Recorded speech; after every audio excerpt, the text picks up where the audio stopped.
ভয়াতুর সর্ষি মেয়েটি কাপা গলায় বলল, কে আপনি? খালি বাড়িতে কেন ঢুকেছেন?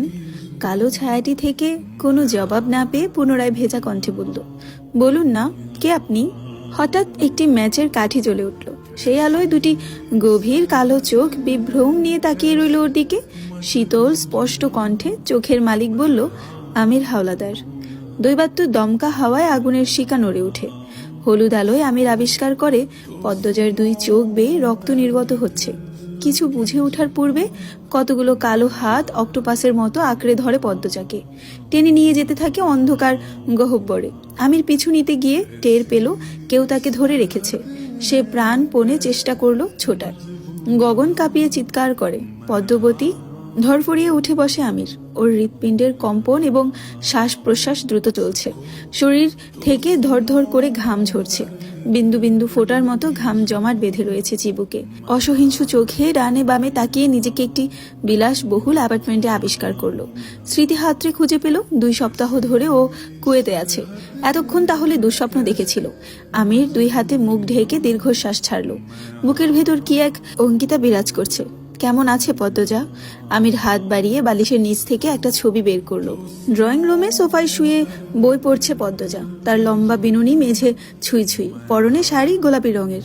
কত সুন্দর নারী সে, কি ভীষণ মায়াবী। ছবিটির দিকে বেশ কিছুক্ষণ তাকিয়ে থেকে আমির সিদ্ধান্ত নিল 2 দিনের মধ্যে দেশে ফিরবে। আরও 1 সপ্তাহ কুয়েত থাকার কথা ছিল, কিন্তু পদ্মজার শূন্যতা ক্রমে তাকে উন্মাদ করে তুলছে। হুটহাট বিষণ্ণ হয়ে পড়ছে।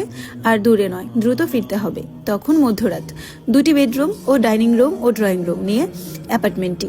আমির যে রুমটিতে আছে সেটি সাদা রঙের। রুমে বিশাল ডাবল বেড, বিছানার চাদর সাদা। রাতে অ্যাপার্টমেন্টে ফিরে গোসল সেরে রোবো পরিহিত অবস্থায় ঘুমিয়ে পড়েছিল। জাগলো দুঃস্বপ্ন দেখে। সিগারেট হাতে নিয়ে কাচের বিশাল জানালার নিকটে গিয়ে দাঁড়ালো আমির। তখন দরজায় টোকা পড়ে। উর্দু ভাষায় ভেসে আসে, আসতে পারি? আমিরের অনুমতি অপেক্ষা করল না নারীটি। দরজা ঠেলে ভেতরে চলে এলো। রুমে তখন আবছা আলো। তার পরনে ঘুমের ছোট পোশাক, গায়ের রং ফর্সা, খাড়া নাক, ধূসর চোখে ঠিকরে পড়ে বুদ্ধিমত্তা। অপরাধ জগতের মানুষ তাকে হাস্তান নামে চিনে। খুব কম মানুষই তার আসল নাম এবং পরিচয় জানে। যারা জানে তারা ইয়াকি সাফির বিশ্বস্ত ও পছন্দের।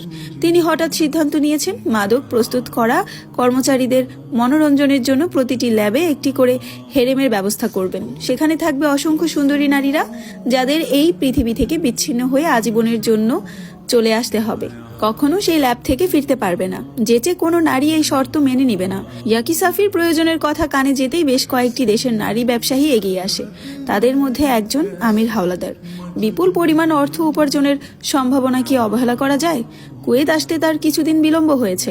ফলস্বরূপ সুযোগটি অন্য আরেকজন প্রায় ছিনিয়ে নিচ্ছিল, কিন্তু শেষ অবধি নিজের বুদ্ধিমত্তা ও চতুরতা দিয়ে সুযোগটি নিজের করে নিয়েছে। ইয়াকি সাফির সঙ্গে এটা তার 5ম ডিল।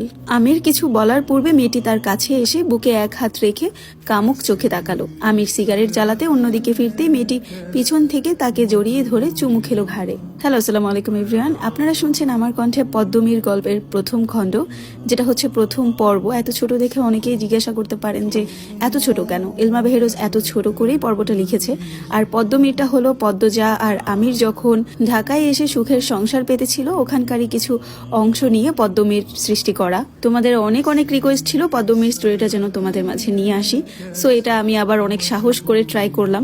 সো প্রথম পর্ব তোমাদের কেমন লেগেছে এবং তোমরা এটা কন্টিনিউ করতে চাও কিনা অবশ্যই আমাকে জানাবে, তাহলে আমি এটা কন্টিনিউ করব।